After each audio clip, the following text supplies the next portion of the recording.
Hello दोस्तों, आप सभी का हमारे यूट्यूब चैनल डीके पाठशाला में स्वागत है। दोस्तों, जैसा कि आपने थंबनेल देख लिया होगा, आज वीडियो हम बात करने वाले, जैसे कि आपको पता होगा, जो आपका आर ओ का एग्जाम हुआ था 11 फरवरी को। उसमें दोस्तों जो आपके क्वेश्चन पूछे गए जीएस में, एक आपको होता है अभिकथन और एक आपका कारण।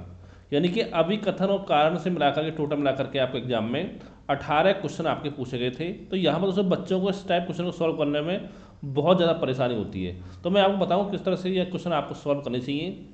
और साथ दोस्तों मैं आपको बताना चाहता हूँ कि अगर आप आर ओ एग्जाम की तैयारी कर रहे हो, पढ़ाई के प्रति सीरियस हो, और साथ ही अगर आप हमारे व्हाट्सएप ग्रुप में जुड़ना चाहते हो, तो दोस्तों ये मेरा व्हाट्सएप नंबर है 7042654209। ठीक है, इस नंबर पर मात्र आपको 200 रुपये का पेमेंट करना है, जिसके बाद आपको हमारे व्हाट्सएप ग्रुप में ऐड कर दिया जाएगा, जहाँ पर दोस्तों आपको प्री और मेंस परीक्षा का पूरा कंप्लीट जो स्टडी मटेरियल है वो आपको प्रोवाइड कराया जाएगा। यानी कि हमारे नोट्स पढ़ने के बाद आपको कहीं और से कुछ भी नहीं पढ़ना पड़ेगा। ठीक है, अगर ग्रुप में जुड़ना चाहते हो तो मुझे व्हाट्सएप पे आप मैसेज कर सकते हो, या अगर आपको नोट्स का डेमो चाहिए तभी भी मुझे व्हाट्सएप पे आप मैसेज कर सकते हो।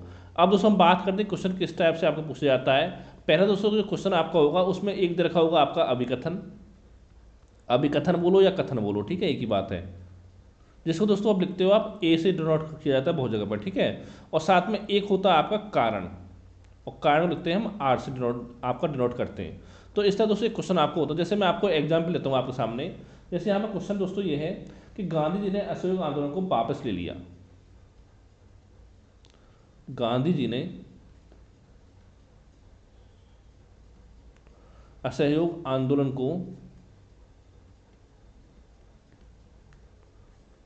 वापस ले लिया, ये दोस्तों आपका हो गया अभिकथन। ठीक है, अब इसका कारण क्या दे रखा है आपका।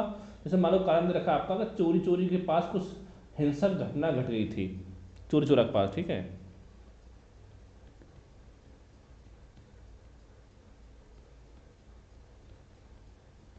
कुछ हिंसक घटना घट गई थी। ठीक है दोस्तों, यहाँ पर ये तो आपका होगा क्वेश्चन। अब देखिए दोस्तों, क्वेश्चन के आपके आंसर दे रखे होंगे, उसमें क्या क्या, इसमें आपके 4 ऑप्शन होते हैं। ए होता है जिसमें आपको लिखा होगा अभिकथन ए और आपका जो आर है कारण है, दोनों सही हैं। ठीक है, और साथ ही जो आपका है, आपको लिखा होगा कि कारण जो आपका आर ए की सही व्याख्या करता है, सही व्याख्या करता है। एक दोस्तों ऑप्शन आपका ये हो जाता है यहाँ पर। एक दोस्तों ऑप्शन आपका होता है कि आर और ए, यानी कि ए और आर आपके दोनों सही हैं, कथन और कारण, और साथ में जो आपका आर है वो ए की आपकी सही व्याख्या नहीं करता है, सही व्याख्या नहीं करता है। और दोस्तों एक ऑप्शन आपका होता है कि हम यहाँ पे आपका ए सही है और जो आपका आर है वो गलत है, यानी कारण गलत है। और एक दोस्तों एक ऑप्शन आपका ये होता है कि कथन गलत है आपका और साथ में कारण है वो आपका सही है। अब दोस्तों देखिए यहाँ पर देखिए एक सही एक गलत हो तो उस क्वेश्चन को तो आप आसानी से कर देते हो, लेकिन आपको इस टाइप क्वेश्चन मिल जाता है कि जहाँ पर आपका कथन कथन भी सही है और साथ में कारण भी सही है, यानी कि आपको कथन और कारण दोनों सही है, लेकिन आपको समझ में ये नहीं आता कि हम कैसे पता करें कि इसमें जो कथन है वो कारण की सही व्याख्या कर रहा है, जो कारण है वो कथन की सही व्याख्या कर रहा है, आपका नहीं कर रहा है। तो देखिए दोस्तों, इस तरह से करने के दो तरीके आपके होते हैं। एक दोस्तों कर सकते हो, देखिए यहाँ पर जो कारण दे रखा है, कारण के स्थान पर आप यहाँ पर क्योंकि लगा लीजिए। अगर क्योंकि लगाने वाला अगर आपको लगा कि कथन आपका सही है तो समझ लो फिर आपका आंसर सही हो जाएगा। ठीक है, जैसे गांधी जी ने असहयोग आंदोलन को वापस ले लिया क्योंकि चोरी चोरा घटना के यानी कि आपका हो गया चोरी चारा घटना के पास जो आपका कुछ हिंसक घटना घट गई थी।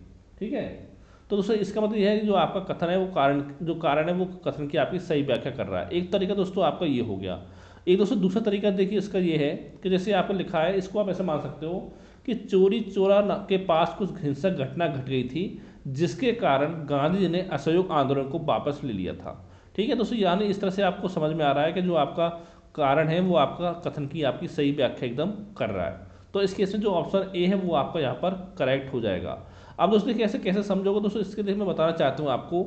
जब दोस्तों आप रीजनिंग पढ़ते हो तो रीजनिंग दोस्तों आपने देखा होगा, एक आपकी होती है लॉजिकल रीजनिंग, एक वर्बल रीजनिंग, एक नॉन वर्बल, एक आपकी लॉजिकल। तो दोस्तों वहाँ पर लॉजिकल रीजनिंग में आपके 7-8 चैप्टर होते हैं, जैसे कथन निष्कर्ष वाले, कथन तर्क वाले, पूर्व धारणा वाले। दोस्तों वहाँ पर एक तो चैप्टर आपका होता है कथन और कारण वाला। तो दोस्तों पहले मैं आपको कहना चाहूँगा, जो रीजनिंग में आपको चैप्टर है कथन कारण वाला, पहले इस चैप्टर को आप अच्छे से पढ़ लीजिए एक दो बार। यानी अगर इस चैप्टर को आपने पढ़ लिया तो उसके बाद क्वेश्चन आप सॉल्व करोगे इस टाइप के, तो दोस्तों फिर आपको आसानी होगी क्वेश्चन सॉल्व करने में, क्योंकि दोस्तों इसी टाइप क्वेश्चन आपके उस चैप्टर में मिलते हैं कथन कारण वाले में, ठीक है। तो जैसे मैं बताया इसी टाइप से इनको सॉल्व कर सकते हो। या तो यहाँ पर आप क्योंकि लगा लो कि गांधी जी ने अशोक आंदोलन को वापस लिया क्योंकि चोरी चोरा के पास कुछ हिंसक घटना घटी थी। या इस तरह से कर सकते हो कि चोरी चोरा के पास कुछ हिंसक घटना घटने के कारण गांधी जी ने अशोक आंदोलन को वापस ले लिया था। इन दोनों तरीके से किसी भी तरीके से क्वेश्चन को आप सॉल्व कर सकते हो। अगर दोस्तों थोड़ा 50-100 क्वेश्चन की आप प्रैक्टिस कर लोगे तो फिर दोस्तों आपको डाउट आपके मन में नहीं रहेगा। और साथ में बता दो, पता ही होगा आपको 18 क्वेश्चन जो थे वो आपके आर ओ के एग्जाम में इसी टाइप के पूछे गए थे, अभिकथनों कारण वाले। अब दोस्तों अगर देखिए इसके अलावा अगर आप लोग चाहते हो कि मैं इस चैप्टर जो कथन कारण वाला है यूट्यूब पर सॉल्व करा दूँ, नीचे बताएं कमेंट करके मैं, ठीक है, अगर चाहते हो इस चैप्टर को आपको सॉल्व करा जाए। और साथ दोस्तों मैं कहना चाहूँगा देखिए ज़्यादा समय आपके पास नहीं, अगस्त में आपका एग्जाम होने जा रहा है आर ओ का एग्जाम, तो अपनी तैयारी आप जो है अच्छे से अपनी तैयारी आप करते रहिए, ठीक है। अगर कोई आपको मन में डाउट है, सवाल, तो मुझे व्हाट्सएप पर मैसेज करके आप पूछ सकते हो। Thank you for watching.